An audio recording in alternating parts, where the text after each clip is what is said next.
Hey everyone, this is Mal. Hopefully we'll get a few people joining shortly.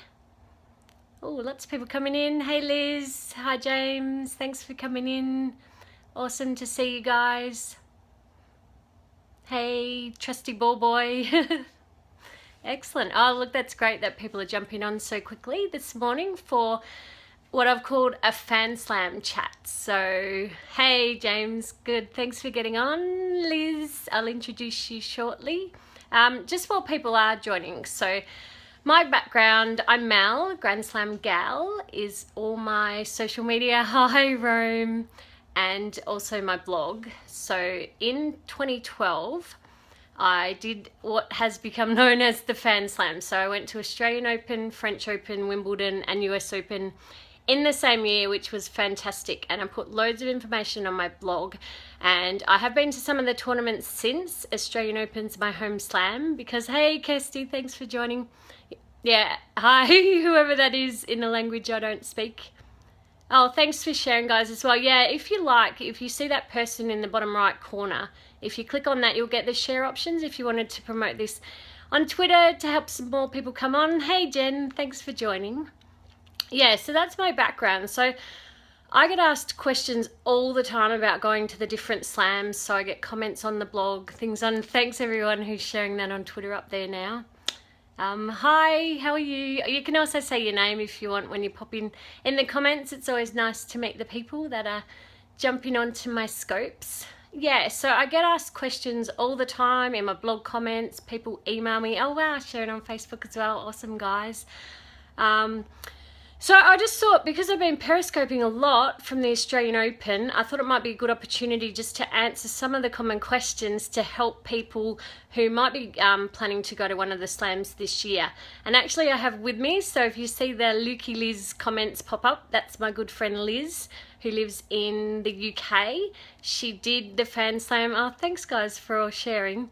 Yeah, hi, how are you? Good to see you here. Yeah, so Liz did the Fan Slam the same year I did in 2012, and because she lives in the UK, she's far more experienced at getting Wimbledon tickets than I am, and that's one of the questions we get asked all the time.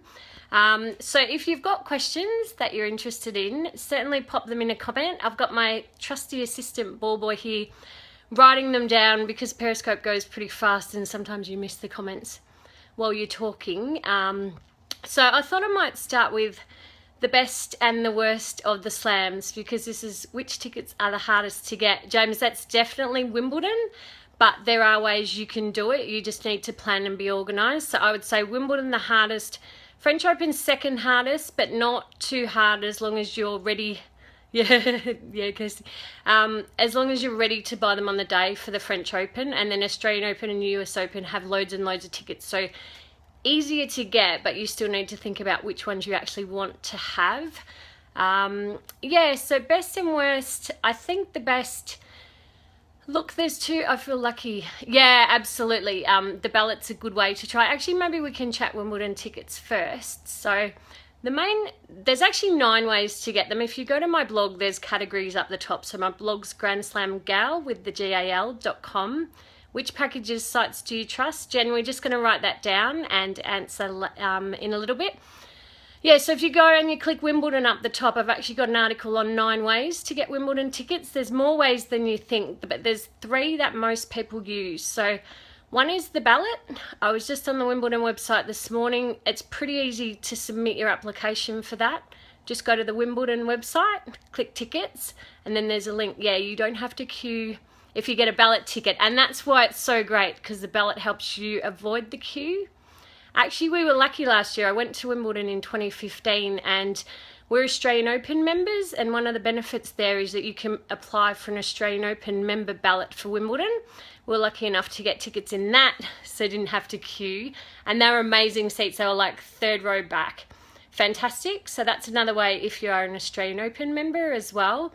But the 2 other main ways, so other than the ballot, there is the queue. So I'm not someone who can wait patiently, and I've never queued, but Liz has loads of times. So I always get asked what time should I start queuing, which I have no idea about, but I'm pretty sure last year when the weather was good and Wimbledon was really popular, people were queuing from around even 3 or 4 a.m. in the morning to make sure they could get that seat to get in when play started. And I'm pretty sure a lot of those people that get up that early are falling asleep in the matches in the afternoon because it is such a long day.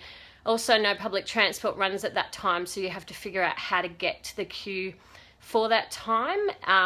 If you do really want to know, there's a really good Twitter account and it's called View from the Queue, and it's just queue with a Q. And I often tag them, yeah, people come overnight. So they do definitely, if you want, just finishing View for the Queue. So you can tweet them on Twitter. They always seem to be there. I think it's a voluntary account, but they always seem to have really good information about queuing times. So in terms of camping overnight, if you wanted to get centre court tickets, I'm pretty sure you definitely need to camp overnight. And if you want them for the second Monday, like that big Super Monday when Wimbledon does its best to play all of the round 4 matches if nothing's delayed, people can queue even from the Friday night. Yeah, that is a good, they're quite helpful, the old View from the Queue. So any other tips on queuing, Liz? You can camp overnight. They're all set up. There's a place that you can store your tent and, you know, check everything in so you don't have to carry it around Wimbledon in the day. Liz, did you want to pop anything else up about the Wimbledon queue? Or like generally? I mean, I think people think it's fun, to be honest. The people that I know that queue, yeah, it is really well organised. And there's people that come around, like in the morning, if you're there, they serve you breakfast. I believe there's even a bit of entertainment. And there's certainly a lot of chat between fans in the queue as well. You've heard they give out free food. Wow, that's pretty cool. It's more fun than you expect. And I think you can leave for a little while. Like, you obviously can't go for a day and come back, but obviously you can have breaks to go to the bathroom and get food and things when you need. Just blocking that person. Better to do it with friends. Yeah, that's a really good suggestion. So at least you've got someone to chat to help pass the time. So that's the Wimbledon queue. The other way that you can get tickets, and we've done this quite a lot, is that there's an allocation that Ticketmaster sells for the next day's play every day the day before. So from memory, it was 9 a.m. every morning the day before. There's something like 500 centre court and 500 court 3 tickets sold. So obviously, yeah, you can leave to go to the bathroom and get food. So you can leave for an hour or two. Yeah, that's great. Thanks, Liz. So you can leave and have a break, but you need to keep your place. Then you get a queue card, and there's a whole system of how people know what time you arrived at the queue and, you know, when you're due up for your allocation. So the Ticketmaster does work. For me, centre court tickets at Wimbledon are gold because the weather can be so bad, and that's the only way. If you're going to put all this time and energy into going to Wimbledon, you need to have centre court tickets with the roof to be sure that play will go ahead if it rains. So again, there's a link on the Wimbledon website under tickets, or just Google up Wimbledon Ticketmaster allocation or something like that. So it was 9 a.m. the day before for the next day. There's not many tickets available, so you need to be super fast. Ticketmaster tickets on centre are the back 4 rows, but at least you get in. Yeah, that's really good advice too. So there's sort of some seats that are pretty far back. I love Wimbledon centre court. They're still pretty good, but if you do queue, friends of mine were getting amazing tickets by queuing for 30 hours or whatever they did last year. Court 3 is my favourite. Yeah, that's a really good tip too, Liz. So you can buy the Court 3 tickets on Ticketmaster the day before. We did that a few times. So Court 3's half ground pass access and half the allocated seats.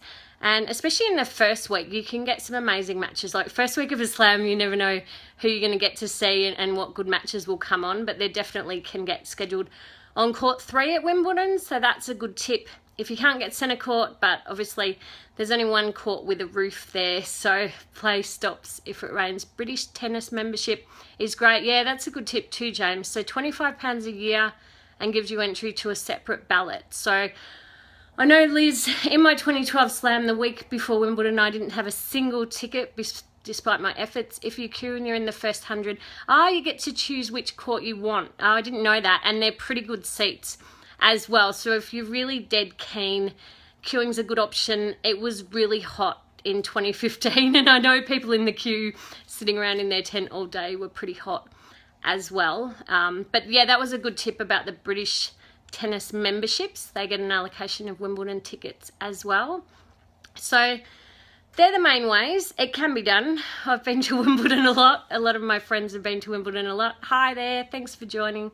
Like the fanatics always ask for Leighton's Court. Yeah, I always wondered how such a group of them could always get tickets together, but that must be, yeah, they're just good queuers, it sounds like. Another thing that we love about Wimbledon is it's the best. What time is it there? It's just after 10 a.m. in the morning. You wondered how? Yeah, I always did too, James. So they camp. Interesting. Yeah, another thing we love about Wimbledon, depends who is a player on what day, 2015 Murray. Yeah, that's a good point. If there's big names all playing on the same day, the queue's going to be really, really busy. Hey, from Paris, thanks for joining. Maybe you can pop in on the Roland Garros chat if you've got any tips to share with us. But just to finish up on Wimbledon, it's got the best allocation of the food and drink supplies that you can bring in. So each person can bring a bottle of wine each and a lot of food. Hey Mandy, no worries. Pop through your questions about the slams if you've got any. So yeah, and you can bring enough food. It needs to sort of fit in a bag that'll sit neatly under your seat because you can't have like a backpack that's blocking people's views and things. But we find you can get there, like you rock on up to Wimbledon train station, there's Waitrose and M&S. You can bring in a soft bag, yeah, which is really nice. And then you can just sit up on the hill and have a picnic if you want to have a break from the tennis, enjoy the surroundings, watch the big screen. Yeah, strawberries and cream, they're pretty expensive if you buy them at the grounds. But again, we just bought them from Waitrose for, oh, actually, I think M&S had a huge special on like for £1 or something, and brought them in with us. So Wimbledon is the best slam in terms of what you can bring in. The final, yeah, I absolutely do. I was in the UK watching that one. Amazing final. Yeah, the picnic's cheaper, but it's fun as well. Like if it's not too busy on the grounds and you can get a picnic spot on Henman Hill, it's just fab to hang out there. One of my favourite things as well. Yeah, that was a really amazing final. So that was a lot about Wimbledon. Let's jump now maybe to the French Open tickets. Hey, thanks for joining. If you guys that are joining have got any questions about going to AO, French Open, Wimby, US Open, pop them up in the comments and we'll go through them. Andrew, was there one? What did Jen ask? Which packages sites do you trust? Good question. Personally, this was, Jen, your question about which packages and sites to trust. I would only, so Australian Open, there's Ticketek and there's the Fan Marketplace, which is official resales. For Roland Garros, if you click tickets, it'll take you to their official ticketing site. So it's only them, and Viagogo is the official reseller. So you can trust them. And also if you look on the website, and there's affiliated tennis tour companies if you did want to look at packages. So see which ones the tournament recommends.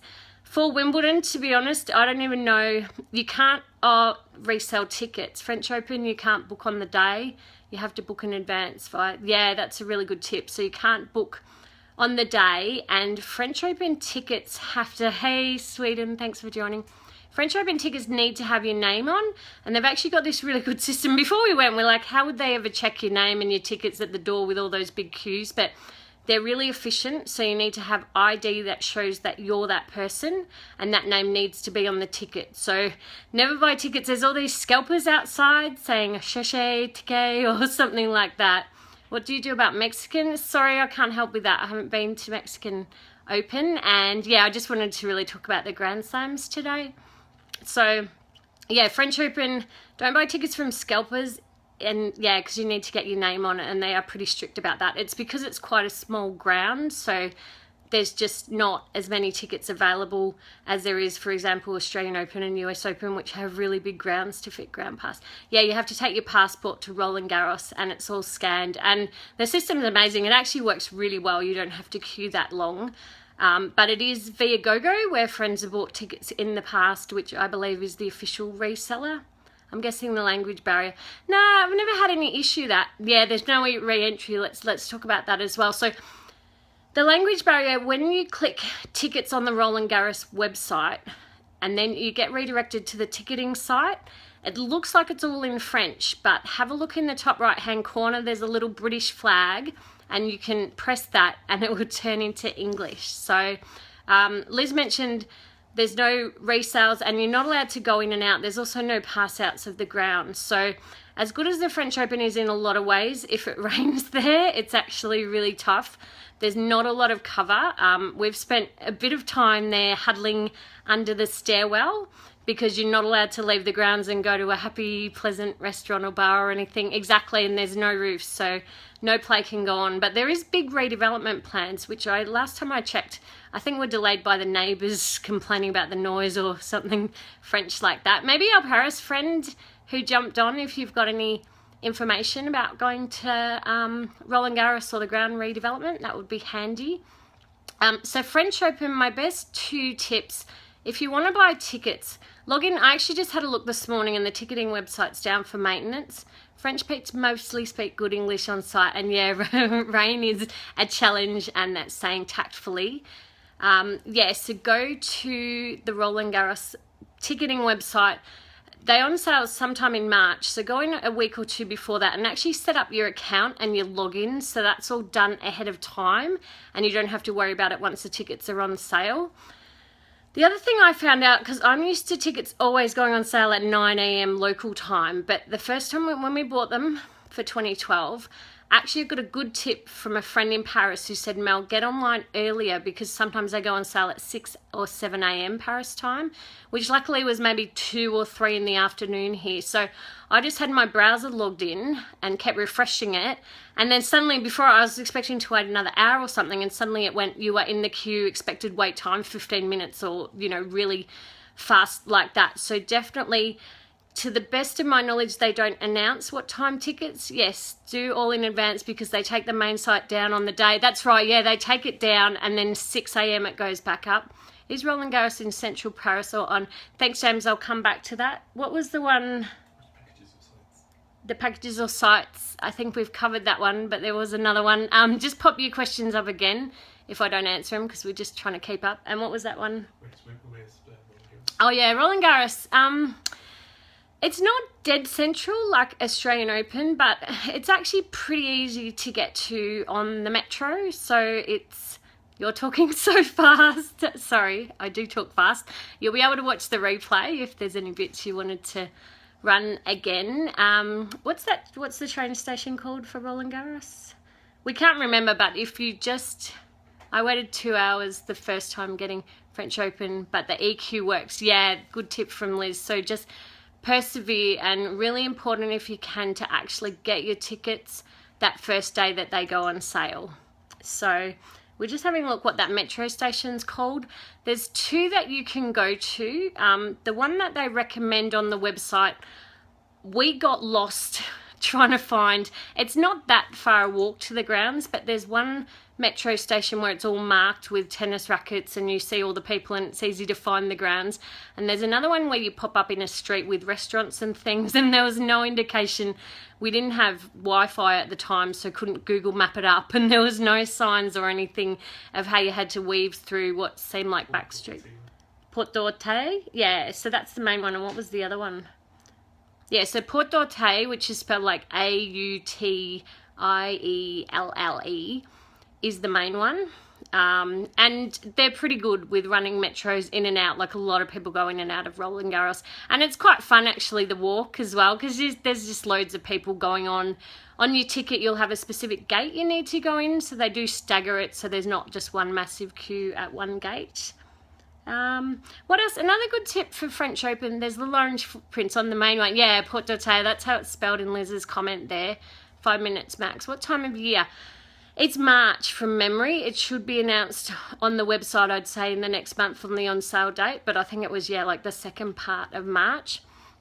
If you can be in Paris while qualifying's on, we went on the Friday to the grounds. I'm not a native English speaker, but I'm studying English. Good training. Thanks so much for joining. And like I said, you can always watch the replay of February for Roland Garros. So there, James, just keep an eye on the website. It's down at the moment, but they should announce the date. So I would just keep looking there because it probably changes from year to year as well. We've actually only bought them once, so no, you're definitely, from what I could see this morning, yeah, it's not up yet and you haven't missed out. But if you can go to qualifying, so the Friday before the tournament started, we went into the grounds. From memory, it cost €20 to get in. Best €20 I ever spent. You get to look around Roland Garros, you can see everything, but it's not crowded because, you know, there's qualifying crowd there, but certainly not as big as the weeks after. Rafa Nadal was practicing on court Susan Longlon, so we got to watch him for a while, and I just really loved that qualifying day. It was chilled, you could hang out there, you could obviously watch qualifying matches as well. Really good. Because keep in mind, the grounds are really small in Roland Garros. So there's a main walkway between the main courts. So Philippe Chatrier, yeah, qualies is great. And I totally agree, €20 well spent if you can get to French Open qualies. Do you smoke the Sting, Roger? Not talking about that at the moment. Yeah, so the walkway between court Philippe Chatrier and Susan Longlon is also where one of the big screens is located on the side of Longlon Court. So people stand there watching the tennis on the big screen and basically block the area that you need to walk up and down to get between the courts. So the crowds are massive and it just can be really hard to move around. There is another big screen down the other end, but it just, yeah, take your patience with you because it's a really, really busy ground, especially when people are moving between courts. So is there a Henman Hill? That's the thing, there's not, and that's where we're so spoiled at Australian Open with all the sitting watching areas. And when I first went in, I'm like, where's the big screen? And then that like was the big screen. Yeah, it's very packed and crowded. There's a little Henman Hill, which I'd say probably sits 20 to 30 people from memory, but they just don't have the room. I'm not saying that, so please stop. I'm not interested in doing that at the moment. So yeah, that's some good tips for French Open. Certainly a good experience. And in terms of photos of tennis players, I love the Roland Garros ones. So the clay looks beautiful. For me, like the slow pace of the matches is awesome to watch. Be prepared for interesting crowds. So there was a lot of booing. Excuse me. There's a lot of booing during the matches, and to be honest, I couldn't even figure out half the time what they were booing and who they were booing. There's a lot of that bada bada bada bada bada bum, so you just kind of have to roll with that because it's part of the French crowd experience. Yeah, that was a lot about Wimbledon and French Open. Keep popping up your questions. There's just a couple of plaza places to watch, so people stand there and watch the screen exactly. So it's not like you can sit around and pull out your picnic and have your drink and everything else. There is a smallish bar area. I mean, it's not that small in the scheme of life. Hi from Paran. Hey, how are you? Just pop up, say your name as well. Good to see you getting on. The food at Roland Garros, we brought loads in with us. It's like anywhere, like it's there, but I think I was pricing, you know, those macaroon things that are really popular, and they might have been €4, $8 or something. Good place to stay in Paris, close to RG. Kirsty, Andrew's just writing that one down.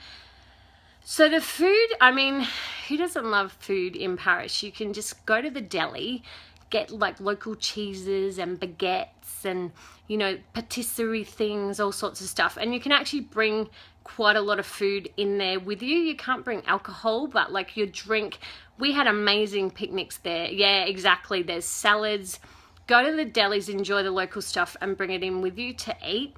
Again, just be aware it needs to be in a bag that'll fit under your seat, and especially that Court Susan Longlon has probably got the least leg room of any tennis stadium I've ever sit on, so you want it to be a pretty small bag because you're standing up and down all the time to let people pass and you don't have to pick your bag up as well. What was the one? Good place to stay, better value, and you don't waste time. Yeah, that's a good point. So there's queues for the food as well, and you don't want to do that. You want to be in at the court watching tennis unless it's raining. Good places to stay. We went on an apartment website and booked an apartment just to have more space, to have a kitchen and bathroom and the TV and everything to spread out. And that was amazing. Like, if you're used to Australian accommodation prices, I found the deal that we had less expensive at Paris. I think really anywhere, I know Liz stayed in one of the suburbs quite close to Roland Garros, but anywhere that you can get to quite easily on the metro, like maybe within one change or that's sort of close to the right metro line is good. There's a lot of nice areas in Paris around the river, so around Saint-Germain, we put the stuff, the metro's really easy to figure out. You buy a pack of something like 10 tickets and just pop them in and out. So just have a look. I'd stay in the central area because when you get back at night or when you're hanging around in the days before, you can just walk along the river, you can see Notre Dame, you can see all the stuff really, really easily. And that just makes it a great experience to visit Paris as well. So let's go now. Oh, excuse me, I have been talking a lot. Let's go now to the US Open. Have we got anyone on here that lives in New York and might be able to add local tips? Liz and I have both been there. I haven't been since 2012, so that's the best of my knowledge, which things might have changed since. If there is anyone local, feel free to pop in with comments that might add value for people as well. So US Open, quite a long way from the city. You went for a while. Okay, great, James. Pop in if you've got any comments to add. It's pretty easy to get to on the subway, but it does take a while. Their system, they're really good with the subway in and out. Like you come out after a busy US Open and there's subways just waiting to take people away. But because we stayed sort of down lower in Manhattan, by the time we got one train and then changed a different subway, it did take, I think, so we went in 2012.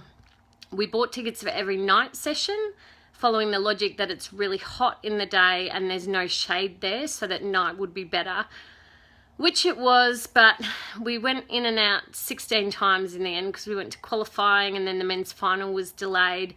Yeah, it's easy. Yeah, line 7, that sounds right. Central in and out, 30 minutes, which, you know, once you're on a train and if you can get a less busy one and get a seat, and it was air conditioned, it just does take it. Well, hey, that bonjour person. So yeah, what were we talking about? US Open, getting there and back. So ticketing, really, really important. It's dead easy to get tickets for the US Open. There's a lot of them because Arthur Ashe Stadium is so massive. But personally, hey, yeah, send me some hearts, guys, if you're there, just so I know people are still out there watching. Love seeing them pop up. You just tap the screen if you're not familiar with that. So we bought an Arthur Ashe promenade package for every night session, which includes the finals, everything, and it was maybe $1,000 or $1,100 US, which that's about the cost of buying 4 semi-final tickets for the Australian Open. So we were like, wow, this is nothing, let's just buy the tickets and see how we go. But Arthur Ashe Stadium is so big. The promenade's the upper level. Would love to see the view from the top row. No, you would. Maybe just for fun, but not for tennis. You live in Southern Corner. Oh, you're going to Indian Wells. Hey, that's awesome. That might be a separate chat sometime because I've heard that's an amazing tournament as well. Hey, Texas. So yeah, we're just chatting about US Open at the moment.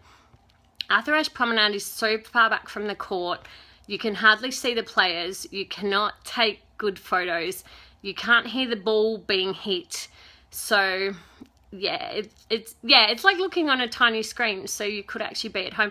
Like, it's great to be there if you have the experience to go, but there's also no crowd control in the top section. There's no ushers showing people their seats, so people are walking around all the time. People think it's a baseball. They just sit and chat about their life. They're not even watching the tennis. So that's all you can hear is the chat around you.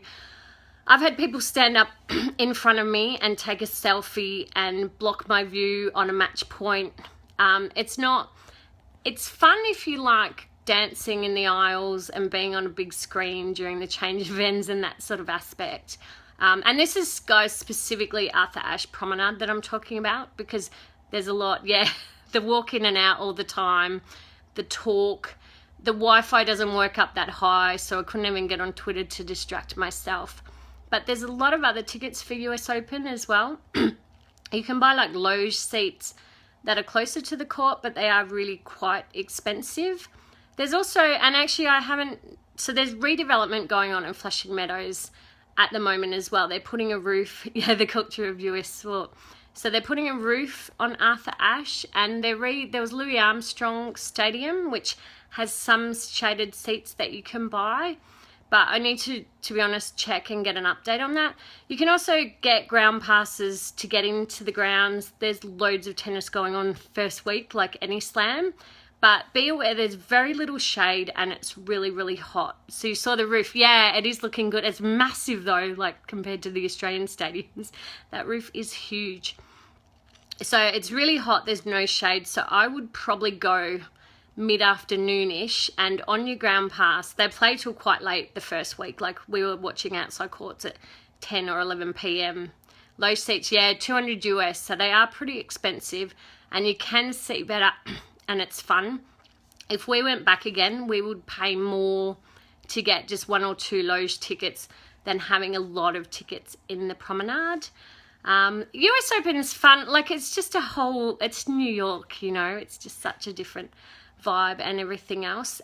They are pretty strict at US Open with what you can bring in.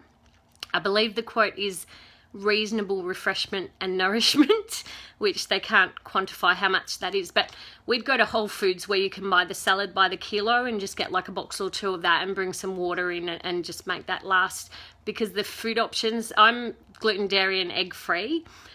So my food options are limited at the best of time, but I can't even remember seeing one single thing that I could have bought to eat on. So, oh yeah, there was these nachos actually, some corn chips with salsa, but not too much other than that.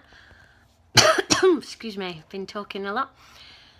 So that's US Open. Unless anyone wants to pop up any other questions, let's go to Australian Open, which in my opinion is the best slam. You love the outside courts, especially at night in the first week. It's warm and a fab atmosphere. Yeah, exactly. So it's still really warm out, but you don't have the sun burning down on you. It's cooler at night when it's dark, and it is good atmosphere. Yeah, give me a drink, Andrew. I do need to get I should have kept some water here with me. Didn't know I'd be talking so much, but I should have seen that coming. Yeah, the sunsets in New York are beautiful as well. Hey, who popping up, say hi. That's worth mentioning. New York's just such a great city to visit if you haven't been there. How late can they play? There's lights. I mean, we've been there. What was that Isner Kohlschreiber match in Arthur Ashe when we were there? Went till 2 a.m. or something like that. So pretty late. It can go after midnight in Ashe. Maybe that's, yeah, the outside courts. But it's actually quite fun then. And then you go back, and because it's New York, there's like all night happy hours. So you get back at 2 a.m. and you can have breakfast or what are those champagne, or like the mimosa drinks and stuff on happy hour. I don't speak that language, whoever that is with the comments popping up, but thank you. So Australian Open, my favourite slam for many reasons, particularly, hey USA, thanks for joining. Many reasons, particularly because they love fans here.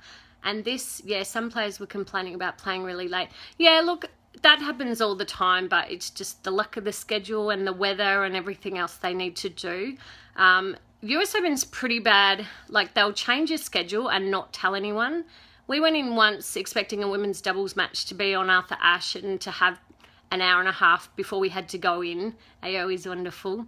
And then they just pulled the match and put another match up. Wasn't on the app, wasn't on the website, there was no indication. So we pretty much missed half a match that we wanted to see because we weren't aware of the schedule change. So that hopefully has improved in the years since then. Australian Open, what I love, like Melbourne loves the Australian Open. So you walk around here, AO seems like, yeah, it definitely is very fan friendly, hence the name Happy Slam, which the players call it as well. The whole city gets involved. All the restaurants everywhere close to me has got Australian Open promotions. They've got tennis on TV. They've got special offers. They've got drink promotions with the Australian Open sponsors. The city really gets behind it. You can walk in about 10 minutes from the main Flinders Streets. I really do need. Can you grab me some water? Maybe 15 minutes. You have a beautiful walk along a river to get to the stadium. You can get there easily on a tram, which is free if you've got a tennis ticket. There's just all these things that are built in to make it a really great fan experience.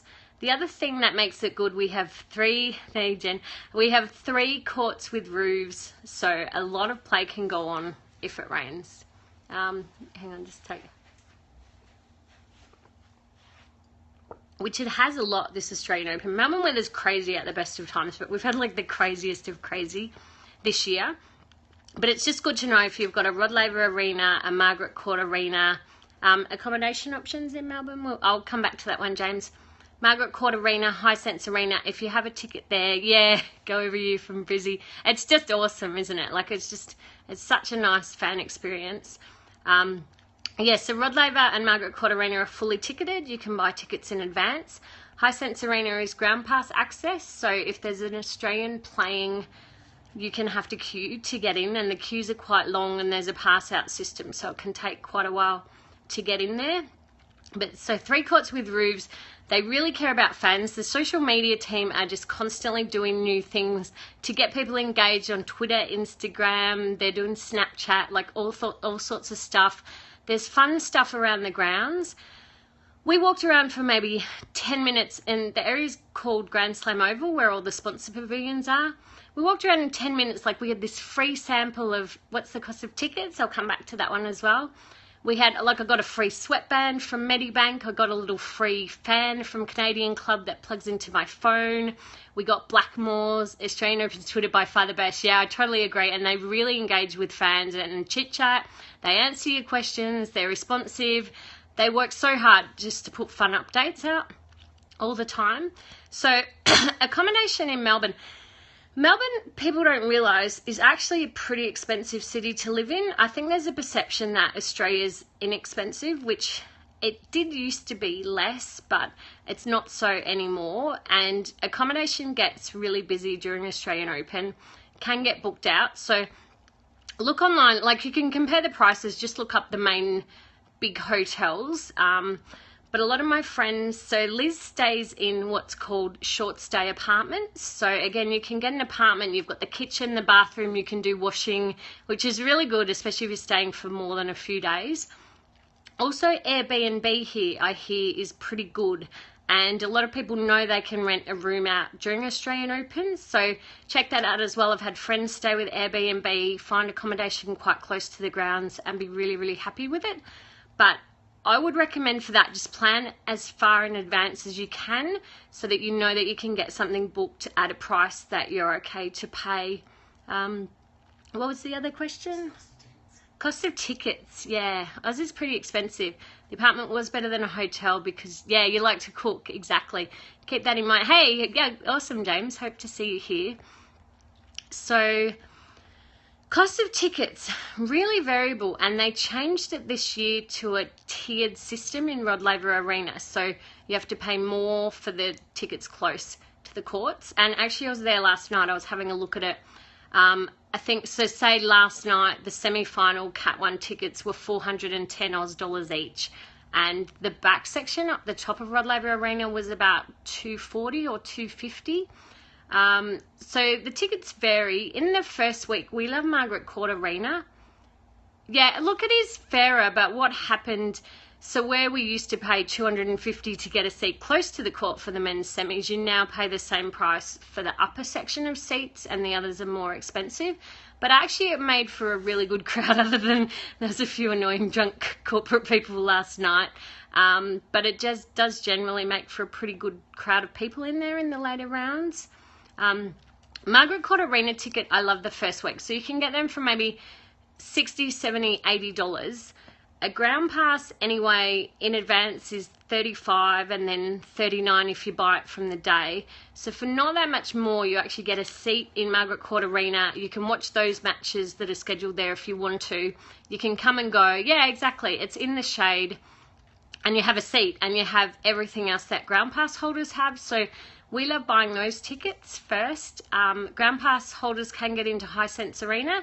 Like I said, if there's an Australian playing, really big queues can be hard to get into, but other matches, so even Daria Gavrilova versus Kiki Mladenovic, which was last Friday night, half empty. It's not too bad in the back row in Rod Laver Arena.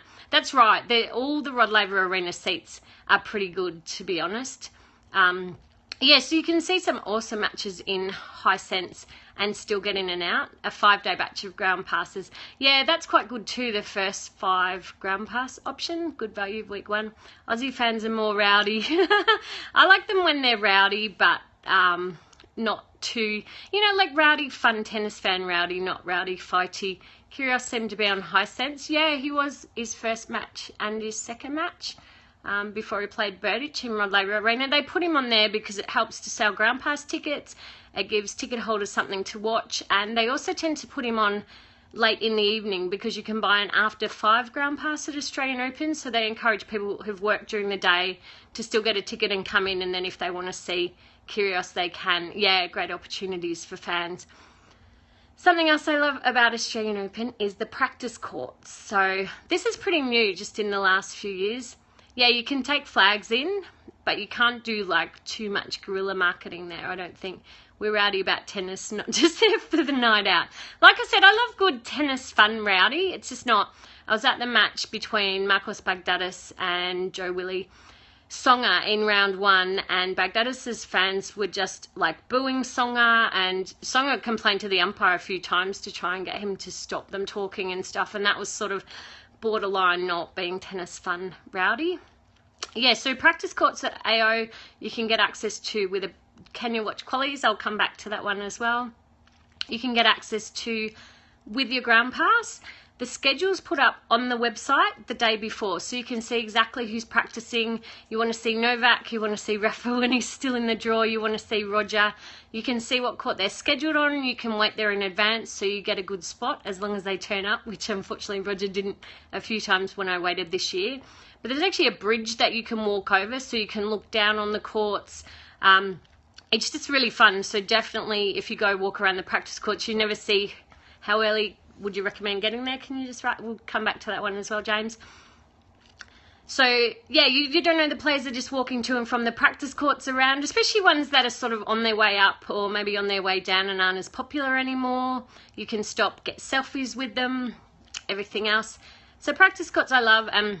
Australian Open's just entertainment. So they've set it up really well so that people, even if you don't like tennis, you can still go and have a great experience. There's free bands playing every night and, big screens to watch the tennis. Hey, Scotland, thanks for joining. We're just chatting about Australian Open at the moment.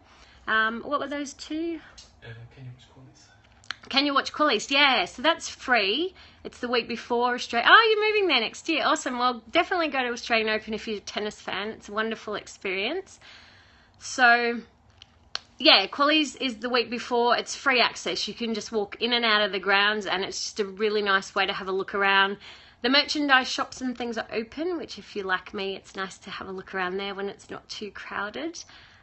What time should you go? How early? Qualies at AO, yeah, it really is. So how early? The gates, so play normally starts at 11 in the first week. Yeah, that's true. There's no food there's the player cafe was open this time, so you could go in where the Qualies players were getting food and drink and get coffee and smoothies and stuff as well this year. Gates open at 10 when play starts at 11. If you want a seat in Hisense Arena that might be busy, I would go pretty early and get your seat and then just come in and out during the day. If you have a ticket for Rod Laver or MCA, you can turn up whatever time you want, depending who's playing, and just wait for the next change of ends and go in and out. Similar, if you wanted to watch matches on the outside courts during the first week, and it's popular players, I would probably get in around 10 a.m. and just go straight for the court that you're interested in and get some friends there to save your seat. Can you save your seat in Hisense? What they've done this year, because it was pretty mad last year, the pass out system didn't really work. So they now have, you can pass out for half an hour basically. Super Saturday is the hardest, that's true. So that's the middle Saturday gets massive crowds. This year they had a record again. The day session had 58,000 people in. So that'll give you an idea of how many people love Australian Open and also how big the grounds are, because it's crowded, but it wasn't ridiculous this Saturday. Yeah, so you can now get a half-hour pass out to Hisense. So ideally someone that you're sitting with saves your seat and you can go and just wait in the pass-out line again to get back in. Yeah, 58,000. And that's just day sessions. So there's also night session tickets on Saturday. in Rod Laver and Margaret Court. So it must have been like maybe up around 80,000 or something like that for the total attendance. So they just do get bigger and bigger every year. Any other questions about the Australian Open? Dead easy to get to from the city. You can walk, you can get trams back. There's big taxis, like we've waited in taxi queues. They move pretty fast. Take some time to enjoy the city if you can. You can walk along the river. There's bars and restaurants and things.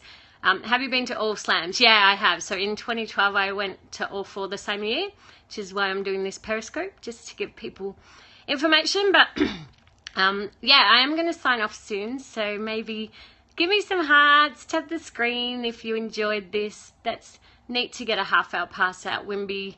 Yeah, you lose your seat. Is there a metro in Melbourne? Someone just said, can you write down which one's your fave? Yeah, look, I sort of think maybe Hisense, they need to get rid of the pass-out system because it's good in some ways, but people were just arguing, like they'd come back after the half an hour, they couldn't get back in. It did sort of cause a lot of, let's just say, interesting discussions, and I was in there a lot this time. Is there a metro? It's actually trains, but yeah, similar.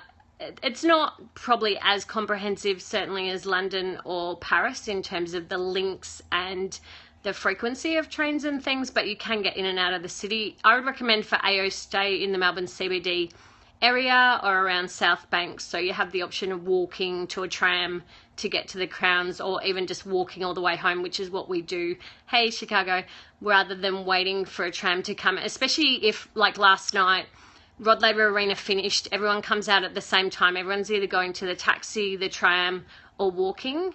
Nice to be able to run to the bathroom from, no, look, it totally is, but it just had some ups and downs, I think, the pass out system this year. Yeah, so I'm going to jump off soon. The recording will be available if you wanted to watch any of this again. I'm going to try and do some more chats during the year about tennis, just so I don't have my tennis fan withdrawal symptoms. Do you have any information about Rod Laver Cup? No, I heard that was announced yesterday, but haven't had a minute to read about it, to be honest, so I need to catch up on that today as well. Yeah, thanks Liz for joining and all your comments. James as well. Jen, good to see you here. Am I going to the finals? Actually, I've just been today offered a ticket, 2 tickets for the men's finals, so we are going to both finals this year, which is awesome. Yeah, so my blog is grandslamgal with a GAL.com, same at grandslamgal. Hey, Lisa. Oh, yeah, hey, I know you from Twitter or Periscope somewhere. Yeah, look, it's great if you can get to any Grand Slams. Yeah, so Grand Slam Gal, Twitter, Instagram, Periscope. Start connecting. Yeah, start Periscoping, James, especially if it's tennis stuff. I would love to jump on and watch. Connect on social media. I love to, thanks for that. I love to chat about tennis, as you can probably tell, especially if you've got questions. Hey, hi back to the UK. Yeah, especially if you've got questions that can really change the fan experience you have. So in 2012, when we did the Fan Slam, the information people gave me and helped me with just made such a massive difference to the amount that we enjoyed it. So that's what I want to do here, just give you guys the tips you need to have a great time as well. So thanks again for joining me. Watch the replay, reply on Twitter or to my posts on Instagram if you've got other questions, and I look forward to seeing you around. Do you think it's fair that the men's semis were on different... Look, it's always been that way in Australia. It's only when you go to other slams that you realise they're both the same day. So that's really all we know here, and the players know that that's exactly how it is. It's not like that's suddenly a new thing. All right, so I'm going to jump off now. Thanks again. Look forward to seeing you soon. Yeah, exactly. It's great scheduling. It's 2 night matches. See ya. Thanks again, Liz, for joining us. Bye, Lisa. Hope to see you back soon. Just watching the hearts. Ha ha ha. Hi from Italy, except I'm going now. I'm just watching all the hearts come in at the end. So keep chatting if you like. It's a big rush. Haha, bye. I don't like cutting off the hearts at the end because it's nice to see, especially when I've been talking so much. Now I can sit a little bit quietly. See you guys.